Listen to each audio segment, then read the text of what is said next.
নমস্কার বন্ধুরা, খুশির খবর চাকরিজীবীদের জন্য।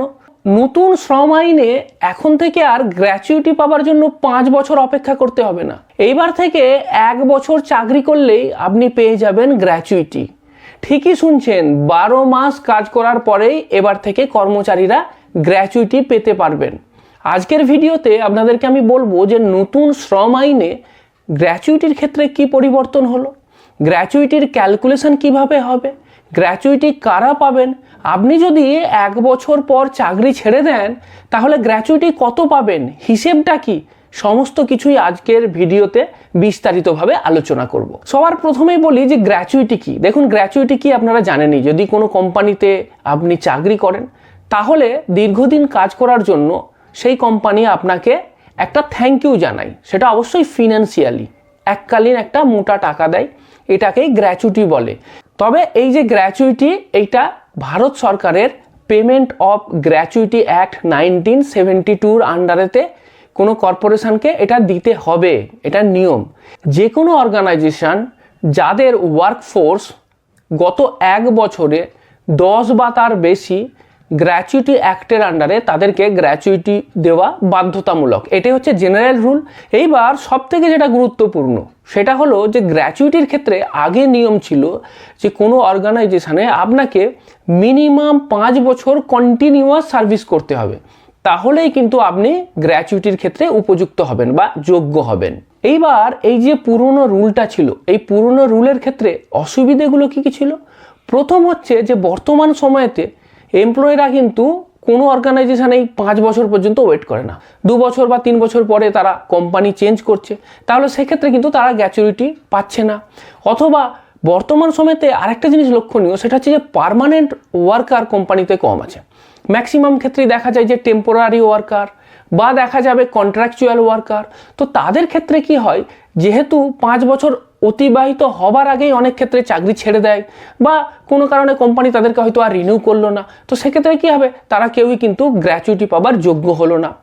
তো এইটা ছিল এই যে আইন, তার ড্রব্যাক। এইবার নতুন যে রুলটা এলো, শ্রম আইনের যে নতুন রুলটা গ্র্যাচুইটির ক্ষেত্রে প্রযোজ্য, সেটা হচ্ছে যে এইবার থেকে কোনো কোম্পানিতে আপনি যদি 1 বছর চাকরি করেন তাহলেই কিন্তু আপনি গ্র্যাচুইটি পাবার যোগ্য হয়ে গেলেন। এইবার এই গ্র্যাচুইটিটা কারা কারা পাবে, মানে কাদের জন্য এটা অ্যাপ্লিকেবল? ফুল টাইম যারা এমপ্লয়ি কোম্পানির, তারা পাবেন। যদি আপনি কন্ট্রাকচুয়াল এমপ্লয়ি হন তাহলেও আপনাকে গ্র্যাচুইটি দিতে হবে। যদি আপনি ফিক্সড টার্ম এমপ্লয়ি হন সেক্ষেত্রেও কিন্তু আপনি গ্র্যাচুইটি পাবার যোগ্য। তাহলে প্রশ্ন আসবে যে কেন এটা চেঞ্জ করা হলো, পুরনো রুলটাকে সরিয়ে নতুন রুলটা কেন আনা হলো? প্রথম কথা, যে মডার্ন যে ওয়ার্কফোর্স তার যদি বিহেভিয়ার দেখেন, কেউই কিন্তু একটা কোম্পানিতে 5 বছর থাকে না, 2-3 বছর পরে চেঞ্জ করে দেয়। তো সেক্ষেত্রে তারা তো এই সুবিধা থেকে বঞ্চিত হচ্ছিলেন। তো সেটা একটা কারণ। আর দ্বিতীয় যেটা কারণ, সেটা খুবই গুরুত্বপূর্ণ, যে পার্মানেন্ট জব কিন্তু দিন দিন কমে যাচ্ছে। বিভিন্ন ক্ষেত্রেই দেখা যাচ্ছে যে কন্ট্রাকচুয়াল জব বা ফিক্সড টার্মের একটা টেনিওরের জব থাকছে। এইবার যদি ওই ফিক্সড টেনিওরের যে জব, সেটা যদি 4 বছরের টেনিওর হয় তাহলে তো সে গ্র্যাচুইটিই পাবে না। বা কন্ট্রাকচুয়াল জবের ক্ষেত্রে যদি 3 বছর পরে আমি আর কন্ট্রাক্টটাকে রিনিউ না করি তাহলেও তো সেক্ষেত্রে গ্র্যাচুইটি আমাকে দিতে হচ্ছে না। সেক্ষেত্রে যারা ওয়ার্কার তারা তো সাফার করছে, বা যারা এমপ্লয়ি তারা তো সাফার করছে, তারা তো এই সুবিধা থেকে বঞ্চিত হচ্ছে। সেই কারণের জন্যই কিন্তু গভর্নমেন্ট এই নতুন রুলটা নিয়ে এসেছে। এটা কিন্তু এমপ্লয়ি ফ্রেন্ডলি রুল, মানে এমপ্লয়ীদের জন্য এটা ভালো হলো। এইবার সবথেকে যেটা গুরুত্বপূর্ণ সেটা হচ্ছে গ্র্যাচুইটি ক্যালকুলেশন ফর্মুলা। এইটা কিন্তু জেনে রাখা খুব দরকার। আপনি যদি চাকরিজীবী হন তাহলে অবশ্যই জেনে রাখুন যে গ্র্যাচুইটি ক্যালকুলেশনের ফর্মুলাটা কি।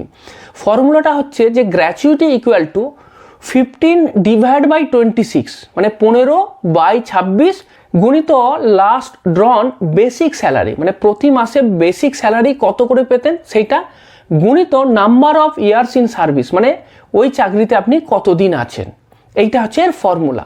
তাহলে দেখতেই পাচ্ছেন যে ফর্মুলাতে একটা পোর্শন আছে বা একটা অংশ আছে যেটা কিনা কনস্ট্যান্ট, সেটা কি 15/26। তো 15/26 সেটাকে যদি আমি কনভার্ট করে নিই সেটা কত আসছে, সেটা আসছে 0.5769।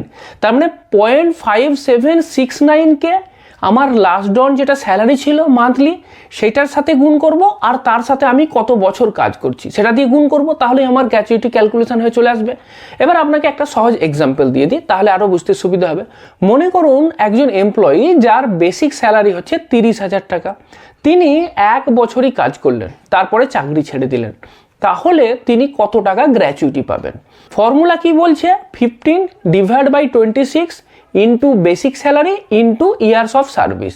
তাহলে এখানে কত আসছে? 15 ডিভাইড বাই 26 মানে 0.5769 ইন্টু আমার বেসিক স্যালারিটা কত ছিল? 30,000, তাহলে গুণ 30,000 ইন্টু 1, কারণ আমি 1 বছরই কাজ করেছি, তাহলে সেটা ক্যালকুলেশন হয়ে আসছে 17,307 টাকা।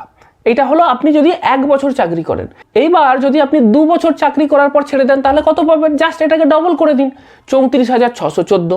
3 বছর হলে এর 3 গুণ হবে, 10 বছর হলে এটাকে 10 দিয়ে গুণ করবেন। এইবার আরেকটা প্রশ্ন খুব ইম্পর্টেন্ট, মনে করুন আপনি 1 বছর নয় 1 বছর 6 মাস পর চাকরি ছাড়লেন, তাহলে আপনি কত গ্র্যাচুইটি পাবেন? দেখুন গ্র্যাচুইটির ক্ষেত্রে কিন্তু ক্যালকুলেশনটা ইয়ারেতে হয়, রাউন্ড ফিগার ইয়ারেতে। এই ক্ষেত্রে আপনার ওই 1 বছর 6 মাসটা 1 বছরই ধরা হবে, মানটাকে ইগনোর করা হবে, তাহলে 1 বছর 6 মাস পরে ছাড়লেও আপনি গ্র্যাচুইটি 17,307 টাকাই পাবেন।